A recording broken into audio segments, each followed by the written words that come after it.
Good morning, everybody. I hope everybody had a great week and that you got lots done and spent lots of time with Jesus. Today is your Rapture update and just a little conversation with me as we head into the end of this year, which I can't believe we're here. I would rather have gone, already in the Rapture, but it will be in God's perfect timing. So, just us children are a little bit more impatient. We're like the kids in the back seat. Are we there yet? Are we there yet? In a little bit. God's like, not again. Oh, grab some tea, coffee, or something, and let's talk about it.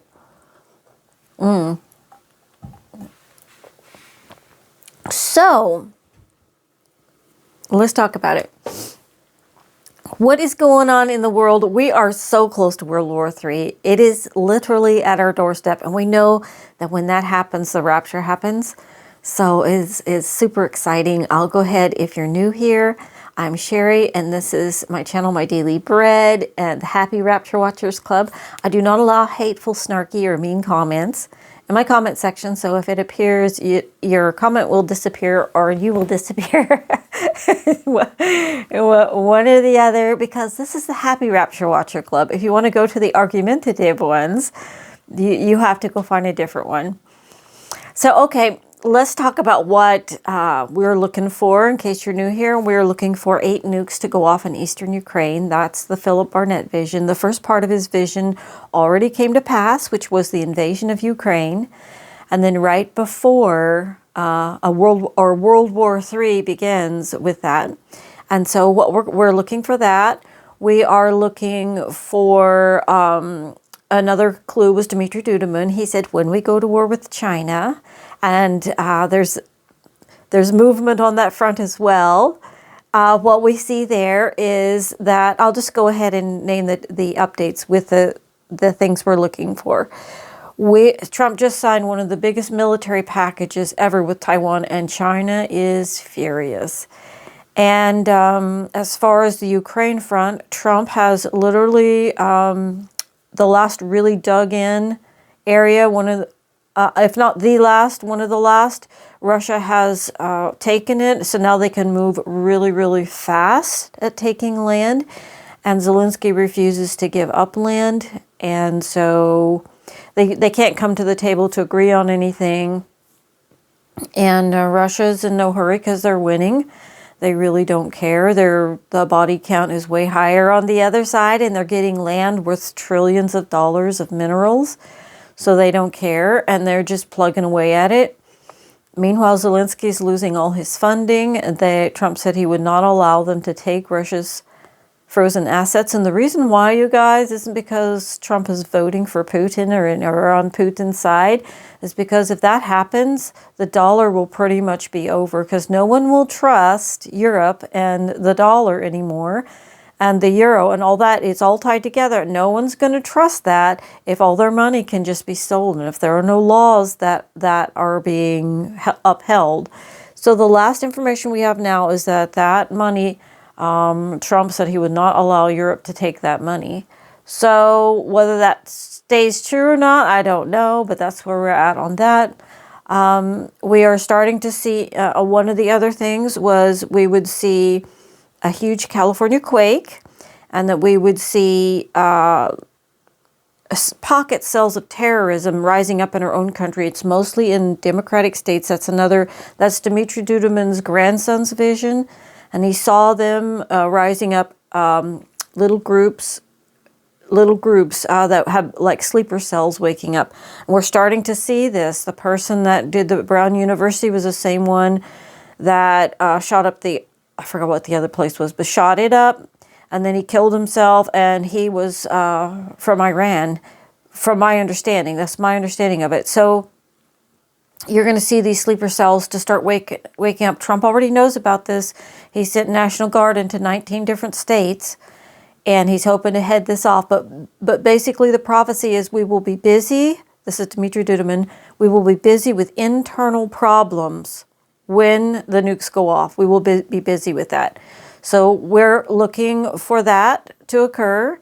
Remember, they snuck in millions and millions of people across our southern border, and they're just waiting to honor their God through their acts, okay? That's how they think if they give their lives through some terroristic action against the infidels, that they will be granted virgins in heaven, and so they believe it. They've been brainwashed, they believe it, and so they will try to, just like this guy, he went and did all this and then shot himself, and now he's going to go on to be with his virgins, and won't he get a surprise? Oh my gosh.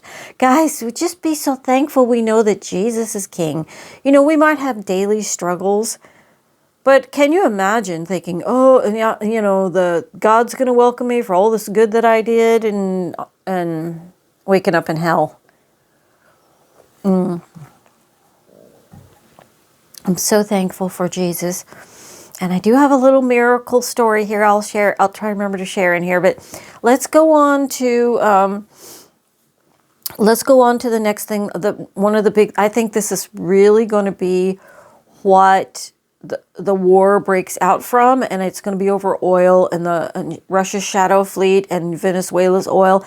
And I was thinking about, it's a creepy video, but if you go watch My Pet Goat 2 or something like that, they show World War III breaking out, and it's all about the oil in the video. You know, they peek into the future and they make like The Simpsons and all these different things. They've always peeped into the future, which doesn't mean they know everything about the future, because God hides things and can show them things they think's going to happen. But just like the Twin Towers and Trump being president, all this, that's in The Simpsons. The rapture that didn't happen, the 13 days, all that was in The Simpsons. It was all that was foreseen.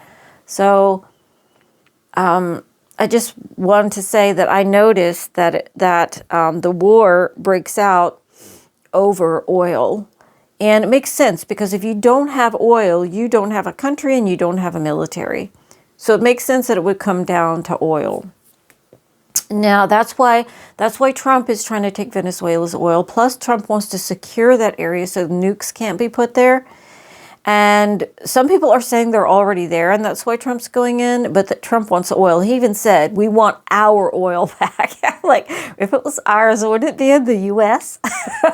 But I guess what he's referring to is they made deals for that oil, and then I don't know what happened, but I don't know if we weren't keeping our end, which happens frequently, by the way. Look how many times we lied to the Indians. I think it was 3,500 times.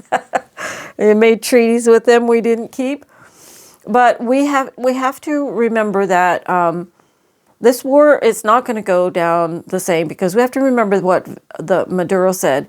I don't protect this country, Jesus Christ does. And so the whole world's watching now.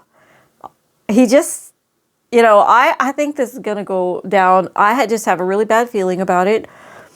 Trump's holding off. He's trying to just scare Maduro out of there and just take it without having to go to war. But Maduro is not moving. He's not budging an inch. And Russia says that we stand shoulder to shoulder and that with Venezuela, and that Venezuela has a right. Basically, they signed military documents saying that Venezuela has a right to use any of their weapons they want. And they've been preparing for this for years. Iran is there. China's there with quantum radars, which unmask our jets. They've got thousands of anti-ship missiles. And so we brazenly just stole a tanker. Okay, we're Pirates of the Caribbean right now. Isn't it lovely? I'm so embarrassed of the U.S. But, you know, there is no righteous nation on earth. They're all naughty, and they're all from, the kings of the earth are like the fallen children of the fallen angels, or serving the fallen angels and everything. That's what the kings of the earth are. So anyways, Maduro said from now on they'll all have military escorts. So, and Russia said that because more tankers and stuff got hit of Russia goes from now on their tankers will have military escorts. And let me drink here. This is so exciting. I thought about Henry Groover's vision of seeing those ships leave, a whole bunch of ships coming out of the port the inlet up by Poland, right before we got hit.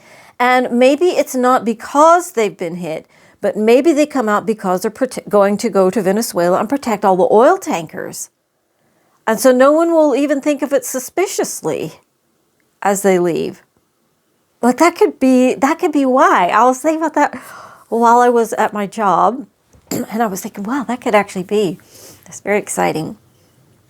So these are things, the sources that I use, I'm watching, that are people that lived strong lives with God, had a calling and given messages by angels and things for the end. And that's Henry Groover and Dimitri Duduman. Philip Barnett was sent was sent the vision that I don't know that I believe everything he's written, because some of it he wrote through kind of like automatic writing, which can be good, but you can also put a lot of your own opinion into it. It's different than like an open vision or a visitation. There's too much of a chance for you just to put your own opinion in there. And you see that with Philip Barnett because he's really pro-Ukrainian without really understanding how corrupt the country is. He makes them sound like, I don't know, like angels fell out of the sky and they're all living there. It's like one of the most corrupt countries of the world, okay? And he makes it just sound all like everyone is a Christian, and he's there was 10 churches. I'm like, I can find 10 churches in the town near me, not the whole country, okay?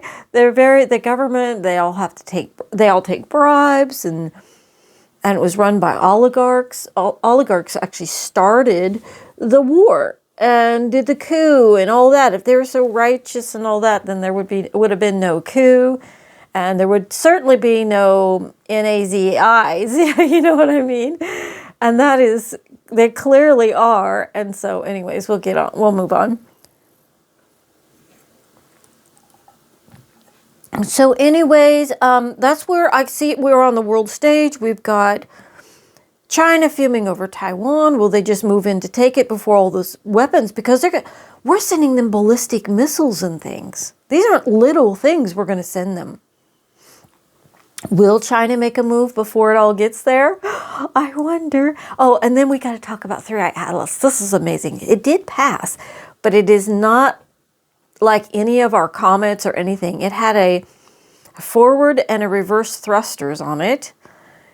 It has glowed different colors. And if 3IAtlas is an alien ship, remember it can turn around and come back. Or, you know what I'm saying? Just like it come and looped the sun and went on. Here's the thing that I have to say about that. Whatever it wasn't normal. It was extraterrestrial in that it wasn't from our solar system. We already know that. That's why it's it's the third interstellar object that ever went through our solar system, or that we've seen go through our solar system. But anyways, what I was going to say, it did something really, really odd. Now, this one guy, I don't have his book here, but he was he knew that Planet X was coming. He could predict by watching comets earthquakes to the day and the location of the hit. And our government actually confiscated his paperwork, and he died mysteriously later on. He was so accurate in that, I can't remember, Fernando something or other, but he was from South America. But he could predict so accurately that the nearby villages were afraid of him and thought he was doing it. And like, for instance, one time he went out and slept in the yard the night of his yard, the night of an earthquake that killed 40,000 people. It was that severe. He told them it was coming. He went out there. And so they thought he did it because, you know, they thought that he predicted it, made it happen. So anyways, he said that comets and planet systems and comets is what causes big earthquakes. Well, 3IAtlas did something very unusual. As it was closest to our planet, it released a signal. You can see it on, I was watching his channel, he's not Christian, but Stefan Burns, and you can go find his channel, but he does a lot of the data on it. He's a geophysicist, and he showed the burst of energy from it. It's very unusual, but so that's headed to Earth, but not last time that happened, there was a huge, from a comet, there was a huge earthquake on the Earth. Well, not only did it do that, But on January 6th, I think it is 5th or 6th, we have a planetary alignment. Now, anytime you get alignment from planets, you get more energy from them. Like you can get earthquakes around full moons. You can get earthquakes from the sunbursts.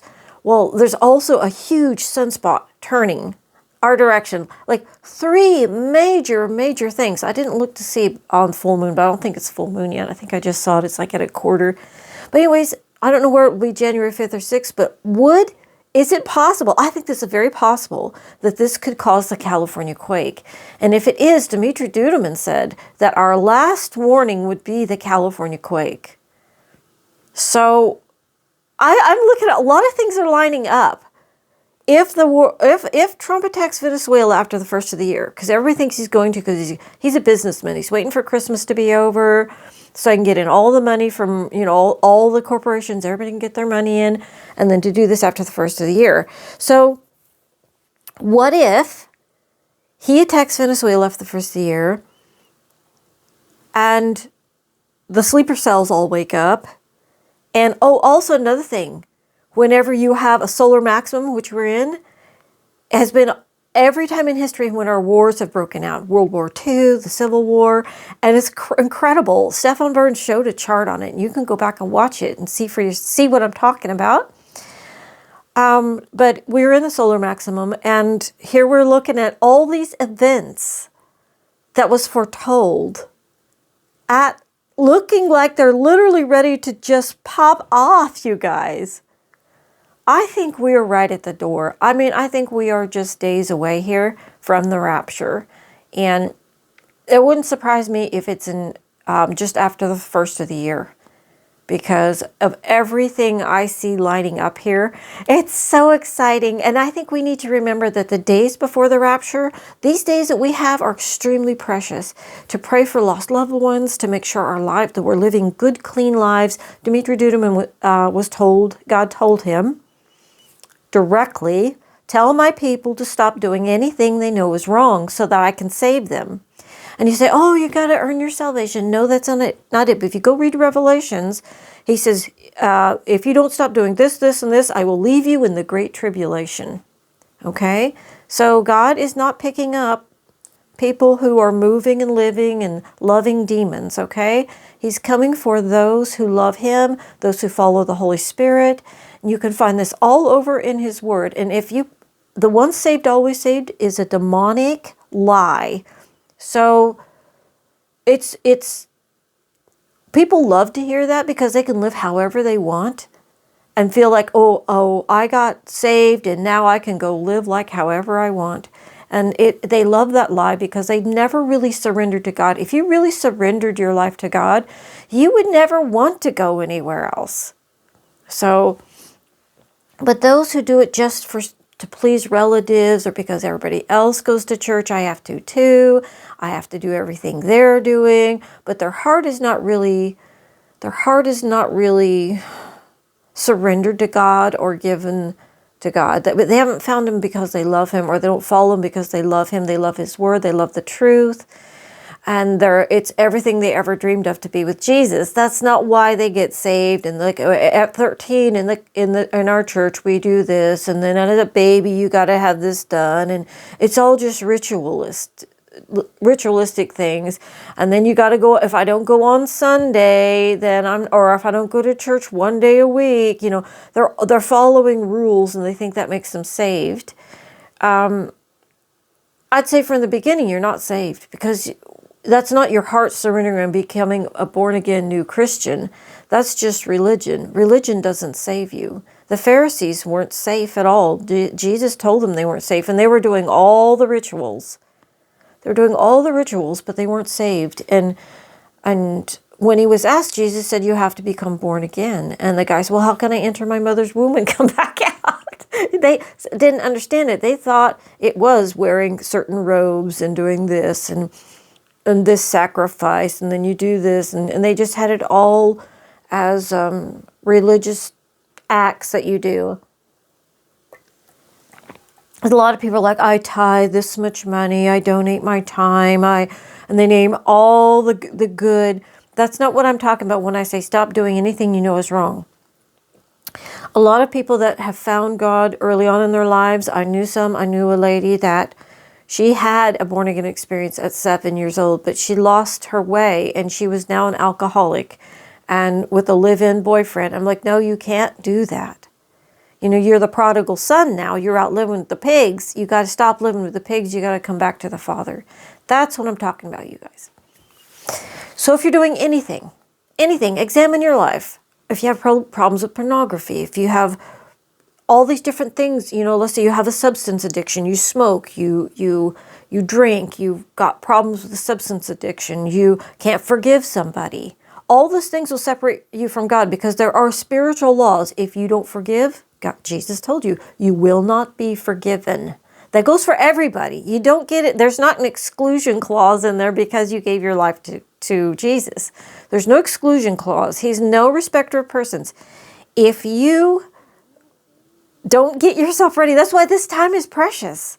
This could be the difference of whether you're in the tribulation or whether you're in the rapture. These moments are the most precious time, in my opinion, in history that we're in right now. Don't wish them to rush by fast. Don't be angry that we're still here. I struggle with that. But know that this precious window could be a time when thousands get right with Jesus, that dreams and visions could be happening, lives are being examined. You know, that was the reason for the September 23rd, 24th date that didn't happen, because everybody believed fully it was, and there was fear struck in their hearts. They realized they were not ready. My son's friend said, I'm so glad that you told me, because I went and got baptized. I gave my life to the Lord. So this announcement made a huge difference in my life. So guys, I still believe that date exists, but it's not in the way we understand it, I don't think. But we're going to find out. We will know here coming up soon. Okay, so where does this leave us? It leaves us so close. I am so excited. We are so close that I'm more convinced than ever that because everything I just told you is in progress. It's in progress. And some of these visions, the front parts have already happened. So it's not for another generation. It's not for 50 years down the road. I don't think it's even 10 years. I don't think it's even 5. I think we're looking at a year max. So we just need to be excited and ready. Okay, now I want to tell you about my miracle. I want to tell you about this. A lot of you probably don't know this, but I don't celebrate Christmas. It's something my family never celebrated when I was little. I celebrated for a while, so I had it in my life. I didn't have it in my life, and I realized life is so much better without it. It's like Jesus wasn't born that time of the year anyway. Shepherds would have been in the field. And we were never commanded to celebrate his birthday. So I've never had it. Well, at my work, they're going to have a Christmas party. And I was fine with it. I was like, that's fine. I'll get a gift and we can play it's like Dirty Santa or something where you take each other's gifts. And so I thought, just in case the weather's bad, I'm going to buy something that I can use because I might get stuck with it. So anyways, I buy the gift. Everybody's supposed to bring something. I got some snacks together to bring. And then my car has decided just to randomly not start. I'll turn it over 6 times, nothing. And so I pulled in, our party was supposed to be on Friday. I pulled in to Thursday to my local mechanic that I trust. And I go, I got a problem here. So he goes, well, I can't get you in today.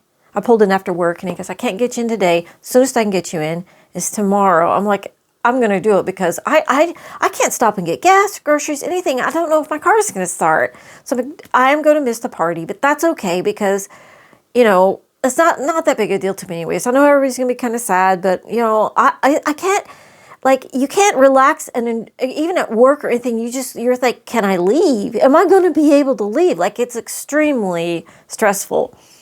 So I get in there and I'm waiting and I have the best conversation with this elderly lady beside me, and we're just chatting away. And then on the right side of me is an elderly gentleman. And he's piping up occasionally, and we're talking. And finally, and this place, they do such good work. They're just overrun. Like, even though I had an appointment and she had the exact same time appointment, they were late getting to us. But I was like, it's okay. I took the whole day off, so I'm fine. Get to wherever you need to get to. And there's people, they don't make appointments. They just come in. I need an inspection. I need this. I need that. So anyways, he tells me, he finally gets to me. He goes, okay, so what's wrong? And I tell him again that I think it's electrical because I don't hear the starter trying to start the engine, you know. I just click, the lights come on, but there's nothing. And so he goes out, and about 15 minutes he comes back. He goes, it's 100% your starter. And I said, no, because I just spent $400 and some on this little car. I go, no, you have to be wrong. I said, it's a $20 relay. You need to go back out and look at my car. I was teasing him, you know, because he knows me. I said, you go back out, look at my car. That's what it is. I said, you'll have it wrong. I was teasing him. And so I told the guy beside me, goes, that's at least $369. I go, that's it. I go, you guys pray for my car. I need a miracle here. So the guy, the mechanic guy, he I'll go look at it one more time, and he smiles and walks out there like just patronizing me because, you know, like he's been in the business for years and years and years, and he's not ripping off people because like so many people come to him and they trust him and everything, and they're out there. I'm like, I guess they decide just to keep my car. I told the lady next to me, and they're out there, and then my car pulls up, and I'm like, great, you know, I've got to make my appointment. I'm gonna need a starter. Pulls up and turns it off, and he comes in and he hands me something. I stick my hand out and he drops my battery terminal in there in my hand. He goes, that's actually what it was. He goes, I decided, since you said that, we went out, popped the hood, and we looked again, and I stood there. I told my mechanic, turn it over, let's see if it's grounding out anywhere. And as I was looking around for the ground, he said, as he was turning, I saw the battery terminal sparking. So he drops up my hand, and he goes, that'll be $20. Guys, that was my Christmas miracle. I was like, are you serious?